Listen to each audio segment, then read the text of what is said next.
What if I told you that Lewis Hamilton's 2025 season wasn't ruined by a bad car, but by his own engineer? What really happened in the Abu Dhabi tests for this truth to come to light? The post-season tests held at the Yas Marina circuit on December 10, 2025 seemed, at first glance, just another day on the Formula One technical calendar. A necessary procedure for Pirelli to collect data on its new tires, for teams to experiment with aerodynamic packages, or even to give young drivers a chance. But this year, that session hit a much deeper drama than lap times or technical innovations. It was the unofficial epilogue to a catastrophic season for Lewis Hamilton at Ferrari. And it was also, for the first time, the moment when the true cause of his debacle was publicly revealed. Throughout the 2025 season, the media pointed to multiple factors to justify the British driver's poor performance. A poorly designed car, wrong strategies, external pressure for a team change. However, it was during these tests where the mask of the true enemy within was finally removed. Because what was revealed was the total break between Lewis Hamilton and his race engineer, Riccardo Adami. This disconnect was not a simple problem of different styles. It was a systematic communication failure that contaminated the entire operational structure between car and driver.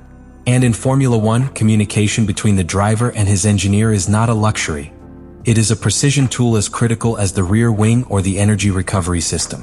When this synergy is broken, there is no setup, strategy, or individual talent that can compensate for it.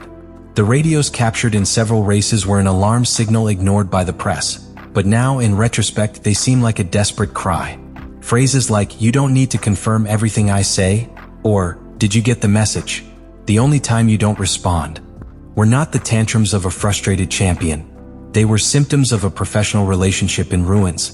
And the worst part is that these were not specific errors. They were patterns that repeated themselves over and over again, lap after lap, race after race.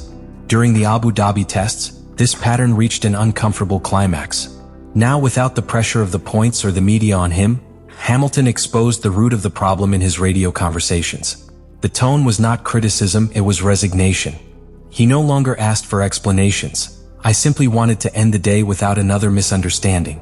But the misunderstandings kept coming. And that, in an environment without direct competition, was what most revealed the depth of the problem.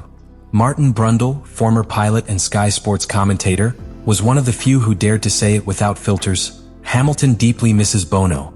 And that shows in every tactical decision, in every radio silence, in every misinterpreted message. What Brundle presented was not just an opinion.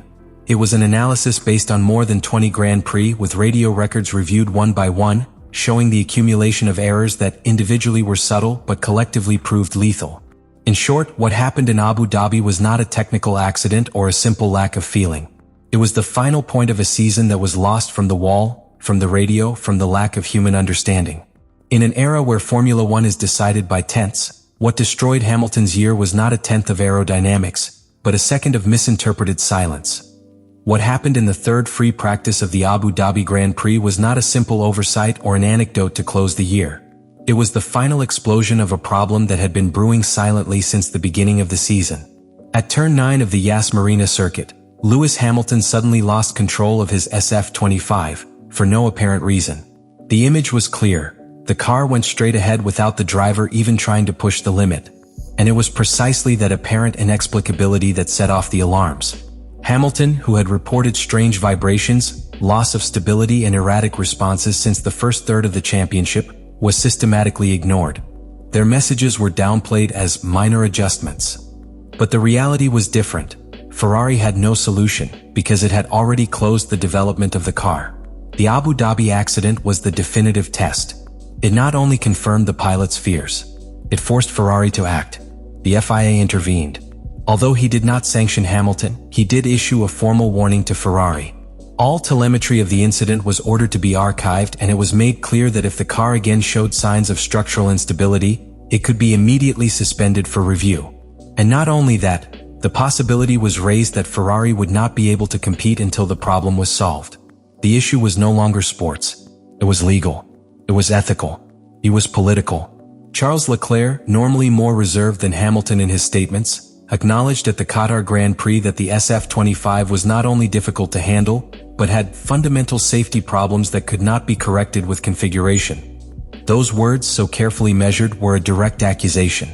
a public confirmation of what Ferrari had tried to hide for months. And so, what began as a loss of control in a corner became a technical judgment on the SF25 and Ferrari's management. The accident revealed not only a mechanical failure. It exposed the price of negligence, the consequence of ignoring a pilot with more than a decade of experience, and the cost of turning your back on excellence to save resources. On December 10th, in the middle of the desert heat and a broken season, Ferrari closed one cycle and silently began another. Those tests in Abu Dhabi, which for many teams mean the end of the annual work, became for the Scuderia the first step towards redemption. While the headlines of the day focused on lap times and accumulated mileage, what was truly relevant was happening under the body of the car, in the simulation software and, above all, in the attitude of the team. Hamilton completed 73 laps, Leclerc 75. But those numbers don't tell the real story. The important thing was not how much they shot but what they were testing. For the first time all year, Ferrari hinted that it was building a car designed for Lewis Hamilton. The tests focused on a new technical direction completely different from the failed SF25. Structural modifications to the chassis, new composite materials with greater rigidity and, above all, a redesign of the front suspension architecture. Prototypes of parts developed specifically to better meet Hamilton's demands were introduced. In particular, work was done to reduce the delay between the steering wheel input and the front axle response, something that had been a critical point in the SF25. Ferrari understood late but understood that Hamilton does not need a generic car. You need one to talk to you, to give you back control with surgical precision without ambiguity. The front suspension was redesigned with new geometry based on direct feedback from the British. Engineers began to validate concepts such as a slightly higher upper arm to improve behavior in medium-speed corners, areas where Hamilton had suffered all year. The braking distribution and energy recovery maps were also reconfigured, adapting them to a more aggressive driving style at corner entry, where Lewis historically makes a difference. They were not simple adjustments, it was a change in philosophy. In addition, controlled bending tests were carried out on key elements of the monocoque with state-of-the-art sensors, a clear sign that Ferrari is now committed to avoiding mistakes like those of 2025 from the initial design. Even the cooling system was modified to explore different packaging possibilities that allow better weight distribution, an obsession of the driver since his golden days at Mercedes. But the transformation was not only technical, it was also human.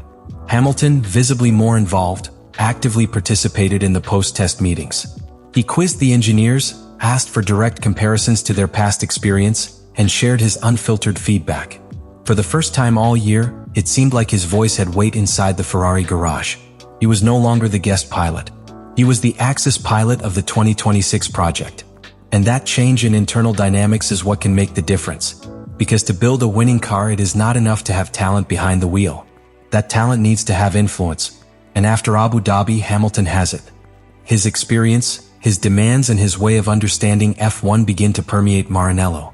Leclerc, for his part, showed no resistance. Quite the opposite. Although quiet, he endorsed the new technical approach and accepted that, to return to the top, Ferrari needed a break with the past. Even its own driving style was put under analysis to find a technical platform that serves both drivers, without implying repeating the design errors that divided the car between two incompatible styles. In Maranello there is a different tension. It is not the frustration of failure, but the urgency of not repeating it. Because 2026 cannot be another experiment. It has to be a knock on the table. And that will only happen if what was tested in Abu Dhabi becomes a new work culture. More receptive, more flexible, more aligned with the reality of its pilots. For this reason, the Abu Dhabi tests were not just the closing of a year. They were a symbolic act of rupture. The exact moment in which Ferrari, after so many excuses, so many blames distributed, and so much awkward silence, finally admitted that the fault was his. And that if he wanted to win with Hamilton, he had to build something more than a car. He had to build a relationship. Because championships are not won in turn one on Sunday. They start earning on Tuesday afternoon, when the driver gives feedback and the team listens to it. And if Ferrari maintains that spirit, then 2026 may not just be a revenge. It may be the start of something historic. What happened in Abu Dhabi was not simply the end of a season. It was a revelation. A public confession of everything that Ferrari had failed, not only on a technical level but on a human level. It was not just another test, nor an isolated accident. It was the moment when the veil was lifted and exposed the structural, operational, and emotional fragility of a project that, on paper, promised to be historic. Let me know in the comments what you think about all this.